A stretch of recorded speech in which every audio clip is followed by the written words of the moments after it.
आपका पाठ्यक्रम बदल चुका है जनरल हिंदी का। जो अब तक आप पढ़ते आ रहे थे वो पाठ्यक्रम अब नहीं है, पर बहुत अच्छी बात यह है कि उसका जो ग्रामर पोर्शन है वो नहीं बदला, और वो बदलेगा भी क्या, ग्रामर पोर्शन तो वही रहने वाला होता है ना। वो, और आपको मालूम है हम लोगों ने पिछली बार से ग्रामर पोर्शन ही पढ़ना शुरू कर दिया था। मैंने कार्यालय पत्र और अर्ध प्रशासकीय पत्र के बारे में आपको बताया था। तो ग्रामर पोर्शन आपका बिल्कुल नहीं बदला है, लेकिन हाँ आपका साहित्य वाला पोर्शन बदल गया है। तो ध्यान दीजिए आपके पाठ्यक्रम में क्या क्या परिवर्तन आए हैं। जैसा कि आप जानते हो आपका जो साहित्य खंड होता है उसको हम दो भागों में बांट देते हैं, गद्य और पद्य। गद्य में आपकी कुछ कहानियां होती हैं, कुछ निबंध होते हैं, कोई यात्रा वृत्तांत होता है, कुछ इस तरीके के अलग अलग तरीके की विधाओं पर पाठ होते हैं। तो आपके गद्य में एक कहानी है हार की जीत, सुदर्शन की कहानी है, बहुत प्यारी कहानी है। यदि आपको याद हो तो शायद आपने 11th-12th में कभी जरूर पढ़ी होगी। बाबा भारती याद आ रहा है क्या? उनका एक घोड़ा था, नहीं याद आ रहा, कोई बात नहीं, मैं आपको ये कहानी पढ़ाऊंगी, बहुत मजा आने वाला है आपको इस कहानी में। उसके बाद आपके एक निबंध है कोर्स में, नाखून क्यों बढ़ते हैं, आचार्य हजारी प्रसाद द्विवेदी का है, नाखून क्यों बढ़ते हैं, काफी प्रतीकात्मक शीर्षक है, बताऊंगी मैं आपको। फिर संस्मरण है असीम और ससीम के बीच अज्ञेय का। रेखा चित्र गौरा, महादेवी वर्मा का, जरूर पढ़ा होगा 12th में। गौरा एक गाय होती है महादेवी वर्मा की, है ना, किस तरीके से जो दूध वाला होता है वो उसको सुई खिला देता है गुड़ में मिला के, वो रहता है।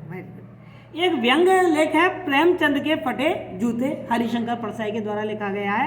एक रिपोर्टाज है स्टिल लाइफ फणीश्वरनाथ रेणु के द्वारा लिखा गया है। एक साध्य साधन एकत्व नंद किशोर आचार्य के द्वारा लिखा गया है। और एक पर्यावरण पर आधारित निबंध जो आपके पहले भी था, आपने पढ़ भी देख भी लिया होगा, वीडियो मिल जाएगा आपको, आज भी खड़े हैं तालाब, ये आपके पहले भी था और अभी भी। यानी कि एक निबंध केवल आपके पहला वाला आया है, बाकी सब बदल गया है, कोई दिक्कत नहीं, पढ़ लेंगे, क्या हो गया, नॉलेज ज़्यादा बढ़ जाएगी हमारी।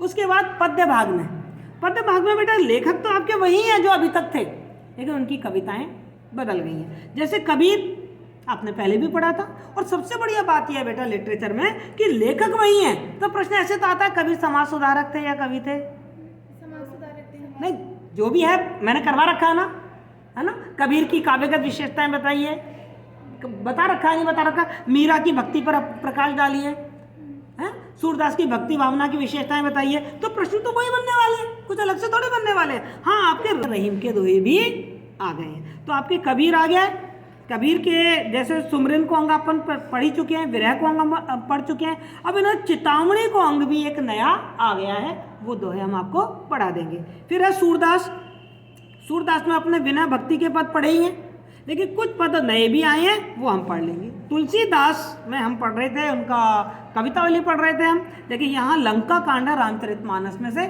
ये हमको पढ़ना पड़ेगा अलग से। मीरा कवि वही है, कवित्री वही है, लेकिन उसकी जो कविताएं वो बदल गई हैं, पढ़ना पड़ेगा हम। मैथिली शरणगुप्त पहले भी था हमारे, पर मैथिली शरणगुप्त की कविताएं दूसरी थी। अब की बार साकेत से के कई अनुताप, इनकी कविता हमारे कोर्स में है। निराला वह तोड़ती पत्थर, ये पहले भी था और अभी भी है, पर निराला की एक नई कविता आपके कोर्स में और आ गई है, भिक्षुक। और यदि आपने पढ़ा है तो 12th क्लास में आप ये दोनों कविता पढ़ के आए हैं, भिक्षुक कविता भी पढ़ के आए हैं निराला की। अज्ञे की एक कविता भीतर जागा दाता, पहले आपके हिरोशिमा में कविता थी, अब भीतर जागा दाता है। और आपको मालूम हो तो पहले 3rd ईयर में पढ़ा रहे थे हम इस कविता को, जो आपको हम जनरल हिंदी में पढ़ाएंगे। नागार्जुन कालिदास के प्रति ये कवि भी नया आ गया है आपके कोर्स में, और उनकी कविता भी नई आ गई है। मैंने बताया व्याकरण में आपका कुछ भी नहीं बदला है, वही निबंध लेखन आएगा 300 शब्द का, कार्यालय पत्र आएगा, शासकीय पत्र मतलब कार्यालय पत्र, अर्ध प्रशासकीय पत्र, कार्यालय ज्ञापन, कार्यालय आदेश, अधिसूचना और पृष्ठांकन। संक्षेपण करने के लिए आएगा, यानी कि सारांश लेखन आएगा, पल्लवन आएगा, कुछ सूक्ति जो रखी होगी उसका बढ़ाकर लिखना है, भाव विस्तार करना है, शब्द निर्माण, उपसर्ग प्रत्यय संधि और समास, शब्दों के प्रकार, संज्ञा सर्वनाम क्रिया और क्रिया विशेषण, मुहावरे और लोकोक्ति आएंगे, पारिभाषिक शब्दावली आएगी, मतलब अंग्रेजी के शब्द होंगे उनको आपको हिंदी का रूप लिखना होगा। क्लियर?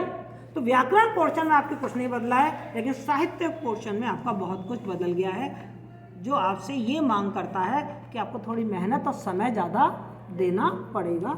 हम अलग से एक्स्ट्रा क्लास ले लेंगे, आपका कोर्स पूरा करा देंगे, घबराने की आवश्यकता नहीं है। लेकिन आवश्यकता इस बात की है कि आपको रेगुलर क्लास ज्वाइन करनी है और अपनी मेहनत बढ़ानी है।